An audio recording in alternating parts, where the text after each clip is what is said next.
On the evening of 20th July 1944, the fate of Nazi Germany rested on the shoulders of a 31-year-old Wehrmacht major named Otto Ernst Remer.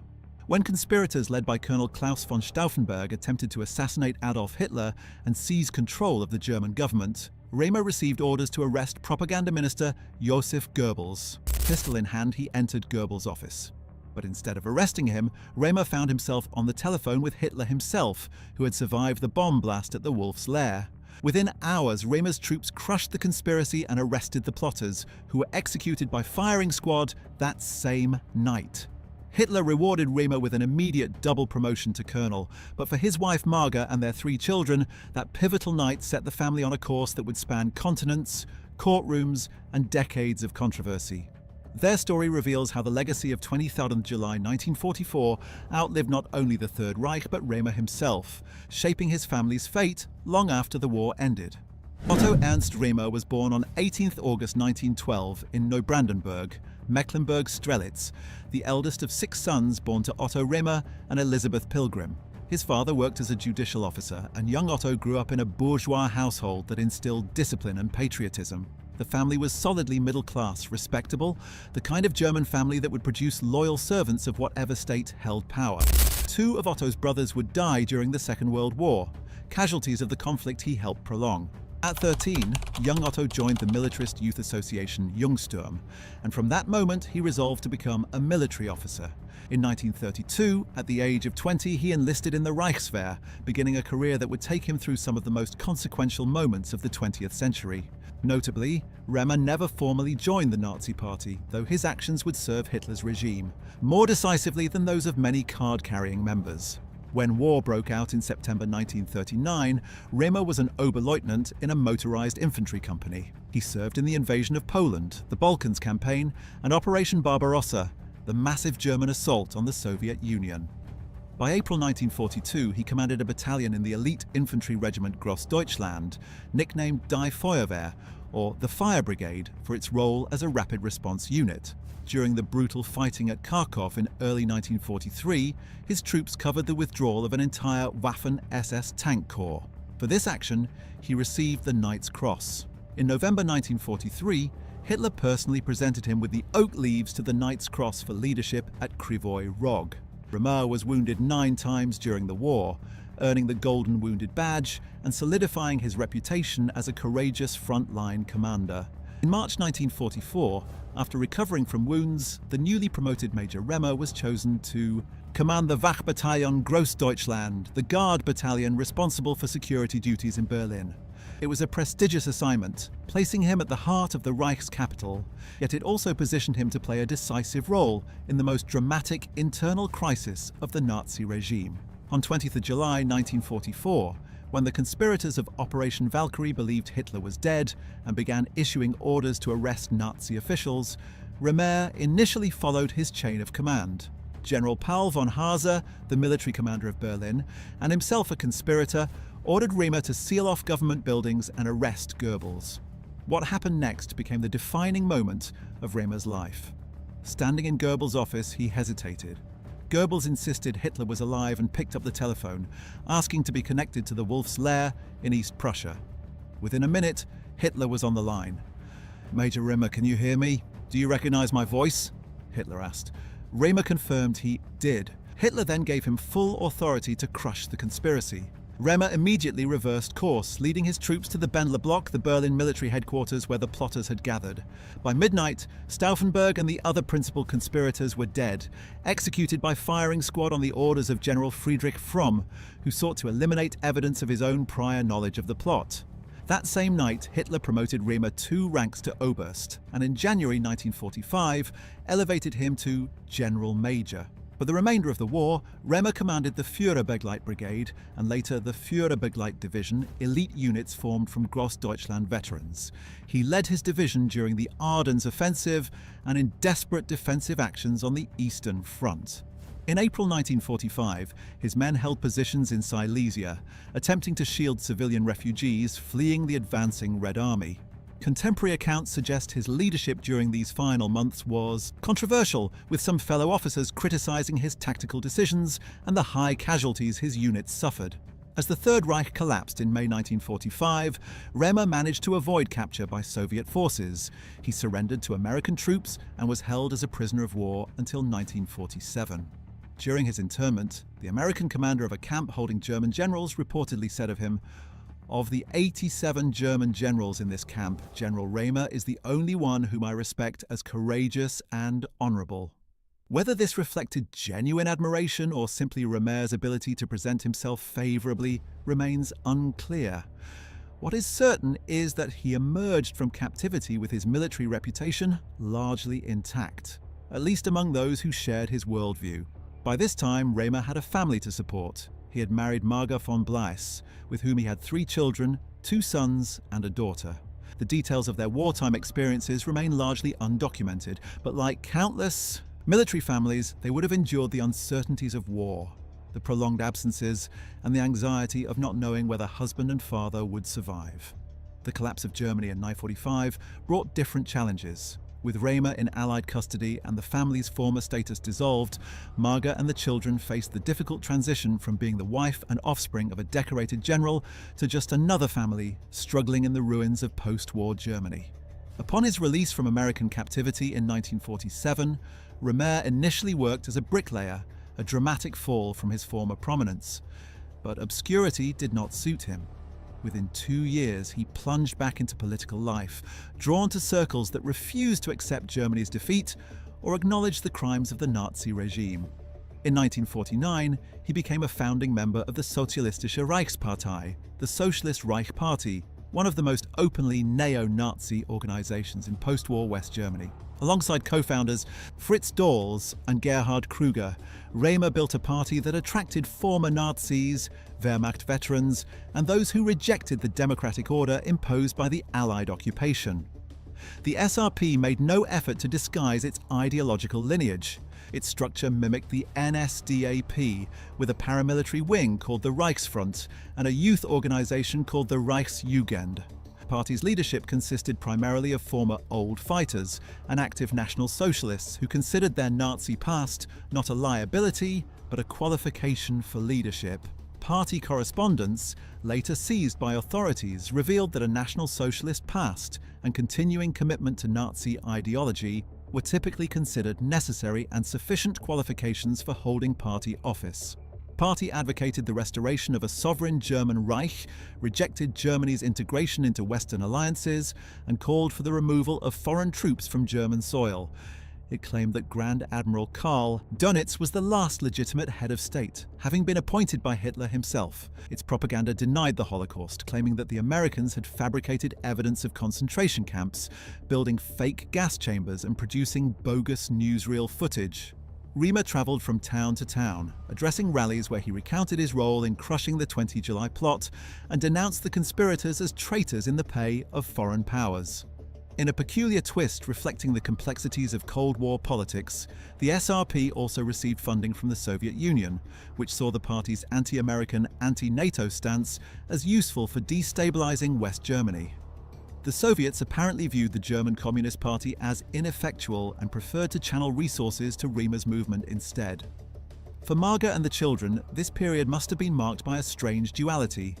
On one hand, Remer's prominence in far-right circles brought renewed status and a community of supporters who venerated him as a hero.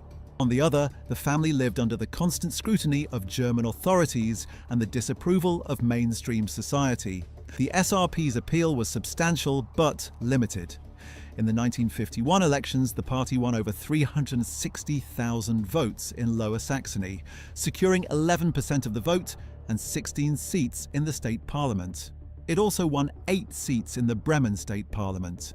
These were alarming numbers for a democracy less than 6 years old, and they caught the attention of both the West German government and the occupying powers. In spring 1951, Remer's rhetoric crossed a line that would have lasting consequences. At a campaign rally in Braunschweig, he publicly denounced the men of 23rd July 1944 as traitors to the country who had acted at the behest of foreign enemies. Families of the executed resistance fighters filed complaints. The case attracted the attention of Fritz Bauer, the chief public prosecutor in Braunschweig.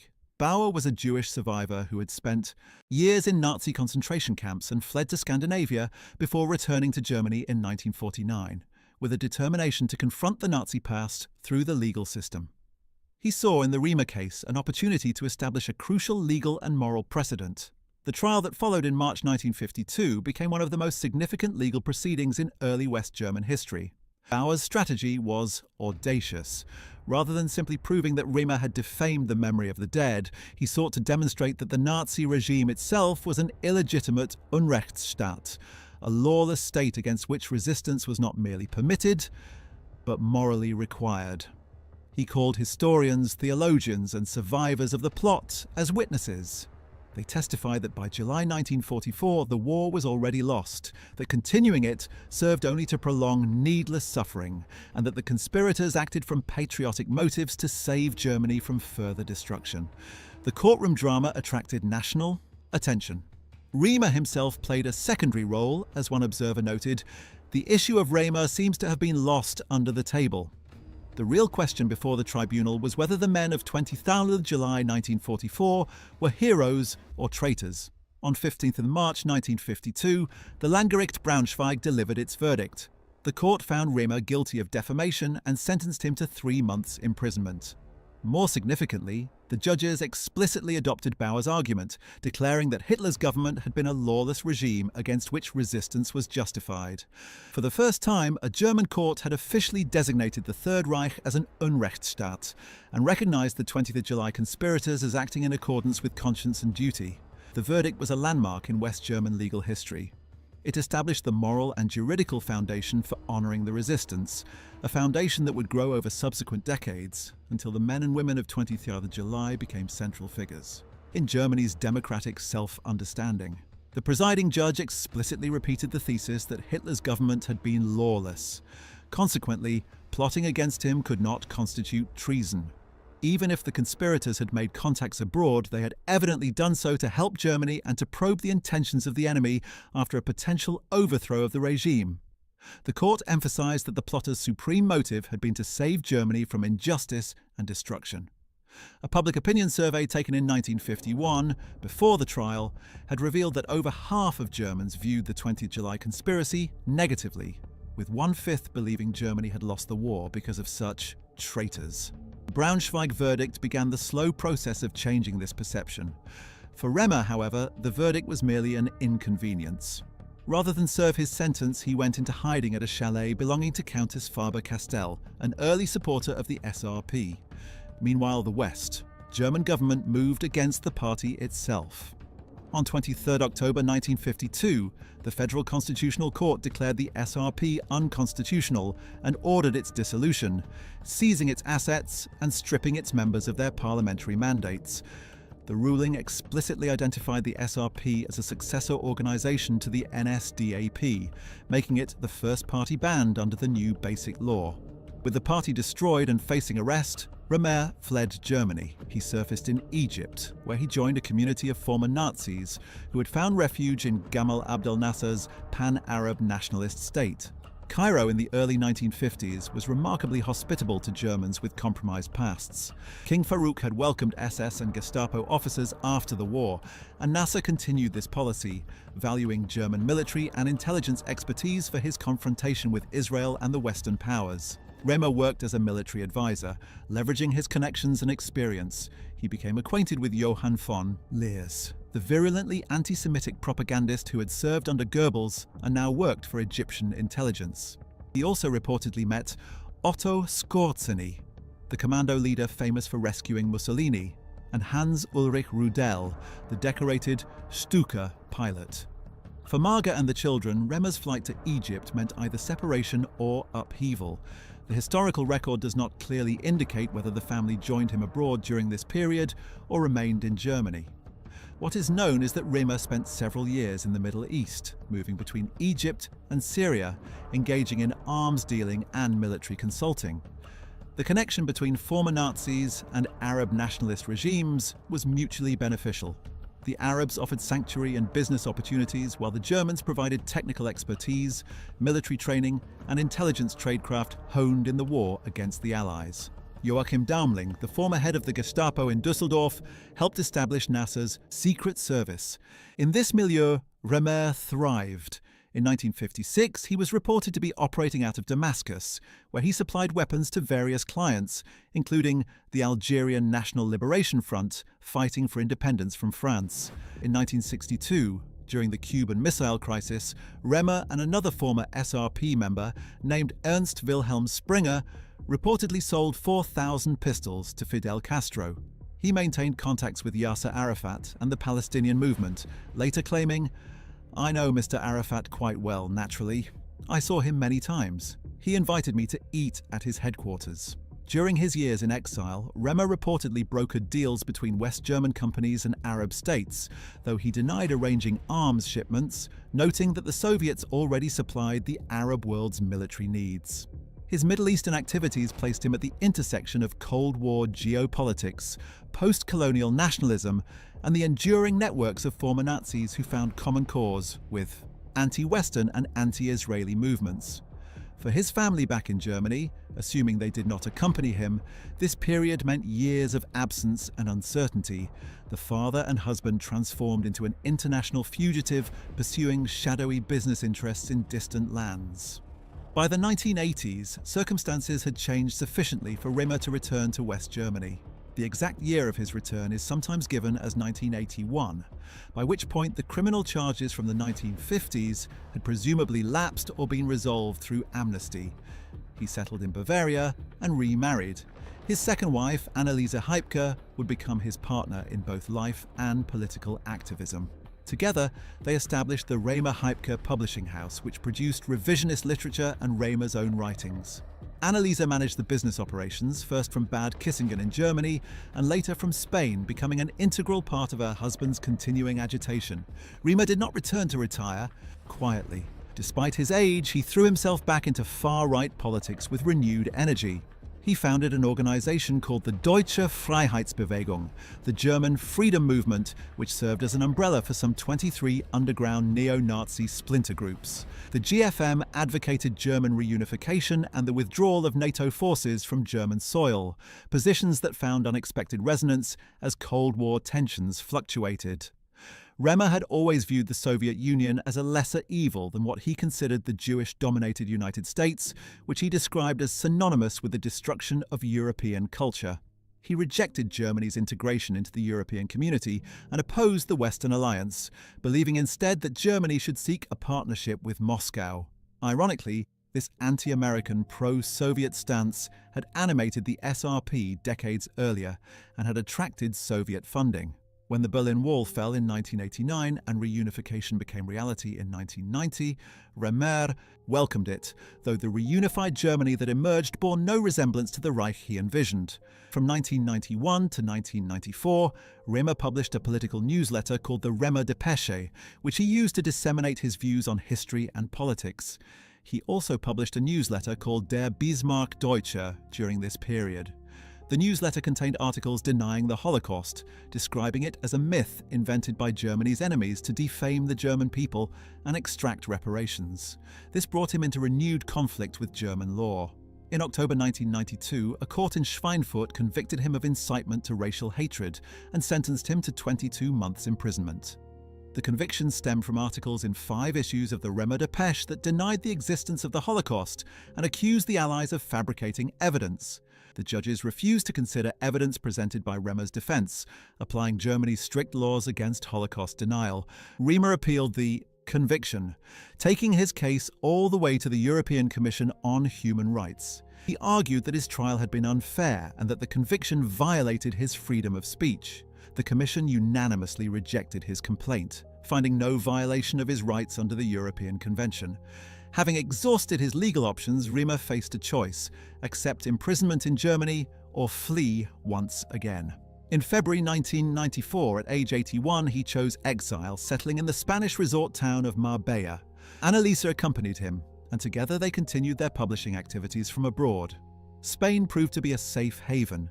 The German government sought his extradition, but Spain's High Court refused, ruling that Holocaust denial was not a crime under Spanish law and therefore did not constitute an extraditable offense. In June 1994, Remer was briefly detained on a German extradition request and placed under house arrest.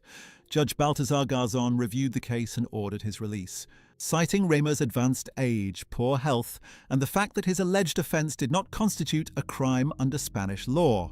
Rabbi Marvin Heyer of the Simon Wiesenthal Center expressed surprise that Germany had even sought extradition, calling it an important precedent.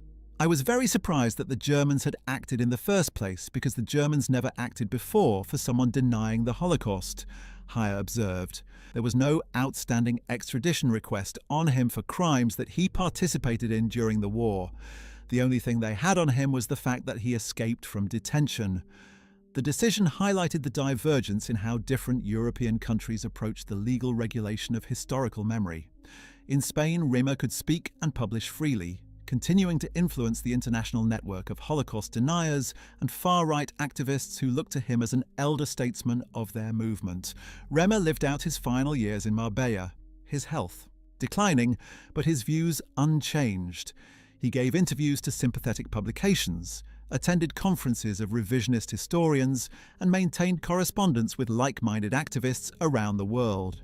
In 1987, he had addressed the Institute for Historical Review, a California-based organization dedicated to promoting Holocaust denial, speaking on "My Role in Berlin" on July 20, 1944. The speech was published and distributed widely in revisionist circles. Even in exile, he remained a figure of considerable influence among those who sought to rehabilitate National Socialism and deny its crimes.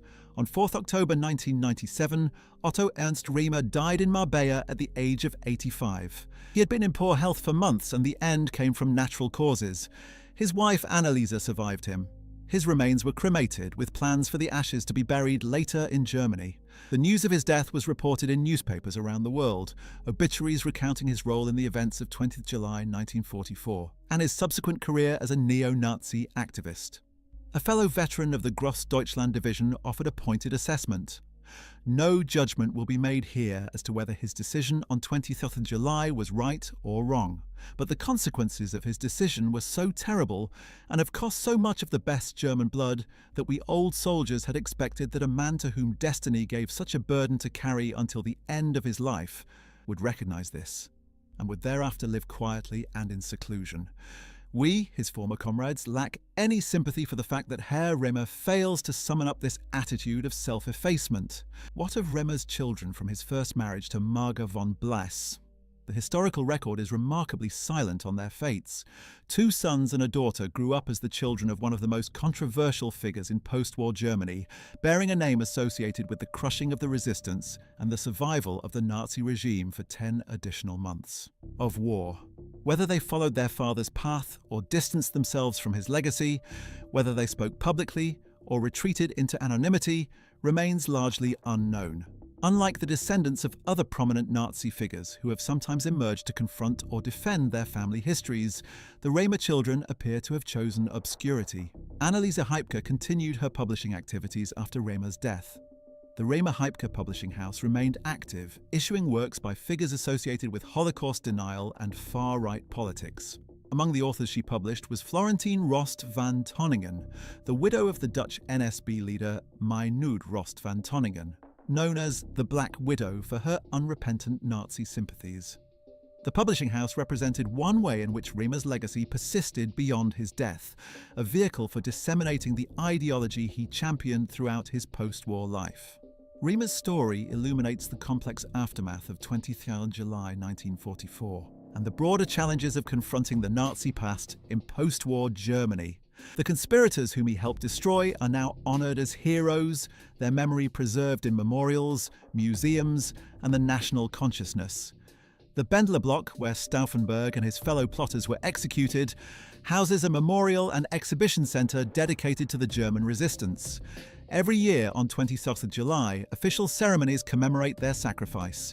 The 1952 Braunschweig verdict that convicted Remer established the legal and moral framework for this transformation, declaring the Nazi state illegitimate and those who resisted it justified. Yet Remer never accepted this verdict, either legally or morally. To the end of his life, he maintained that he had acted correctly on that July evening in 1944, that the plotters were traitors who deserved their fate, and that Hitler's Germany was a legitimate state deserving of loyalty. His post-war career demonstrated how former Nazis could find new platforms and new audiences, adapting their message to changing circumstances while maintaining core ideological commitments. The Socialist Reich Party, the Middle Eastern exile, the German freedom movement, the Remer Depesche, each represented a different phase of this adaptation, yet all were animated by the same refusal to accept the verdict of history. For his family, this meant living in the shadow of a man who would not fade from public controversy. Whether in Germany or in exile, whether during his political campaigns or his criminal trials, Remer remained a polarizing figure whose prominence brought both supporters and enemies to the family's door. The children grew up knowing that their father was celebrated by some as the savior of the Reich, and condemned by others as the man who prolonged a criminal regime. How they navigated this inheritance, what relationships they maintained with their father, whether they shared his views or rejected them, these questions remain largely unanswered in the historical record. The Remer family's story also reflects Germany's own struggle with memory and accountability. The 1950s saw former Nazis reintegrate into society at every level, from local governments to federal ministries to intelligence agencies. The Bundesnachrichtendienst, West Germany's foreign intelligence service, employed numerous former SS and Gestapo officers. It was also revealed decades later to have briefly employed Gudrun Himmler, Heinrich Himmler's daughter, as a secretary. The denazification process, initially rigorous, was gradually relaxed as Cold War imperatives made former Nazis valuable for their anti-communist credentials. Remer's ability to rebuild a political career after his release from Allied captivity and to maintain influence in far-right circles for decades reflected this broader pattern of incomplete reckoning. Braunschweig trial of 1952 represented one attempt to establish moral clarity, but its impact was limited. Fritz Bauer, the prosecutor who secured Remer's conviction, would go on to play a crucial role in bringing Adolf Eichmann to justice and initiating the Frankfurt Auschwitz trials of 1963-1965. His work helped shift German attitudes toward a more critical engagement with the Nazi past. But Bauer died in 1968, and his vision of comprehensive accountability was never fully realized. Former perpetrators and collaborators lived out their lives largely undisturbed, their pensions intact, their crimes unremarked by neighbors and colleagues. Remer's flight to Spain in 1994 and the Spanish court's refusal to extradite him illustrated the limits of international cooperation in prosecuting Holocaust denial and Nazi apologetics. Different legal traditions, different conceptions of free speech, and different relationships to the history of World War II made consensus impossible. What was criminal in Germany was protected expression in Spain. Remer exploited this divergence, finding sanctuary in a country whose own history of fascism under Franco created a different attitude toward right-wing extremism. Today, more than a quarter century after Remer's death, his legacy persists in troubling ways. The far-right movements he helped nurture have evolved and adapted, finding new technologies and new grievances to mobilize supporters. Holocaust denial, despite being thoroughly debunked by historical evidence and criminalized in many countries, continues to circulate on the internet and in certain political circles. The question of how democracies should respond to those who seek to minimize or deny historical atrocities remains contested and contentious. For the Remer family, the passage of time has brought obscurity, if not peace. The children from his first marriage would now be elderly if still living, their own lives shaped by the choices of a father who refused to accept responsibility for his role in history.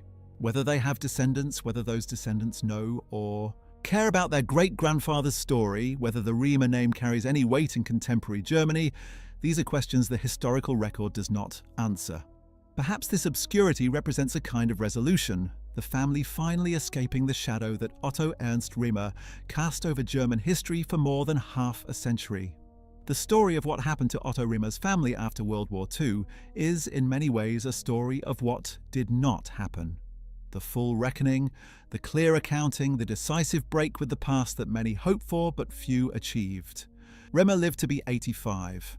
Dying in comfortable exile, his convictions intact, his influence on far-right politics substantial and enduring.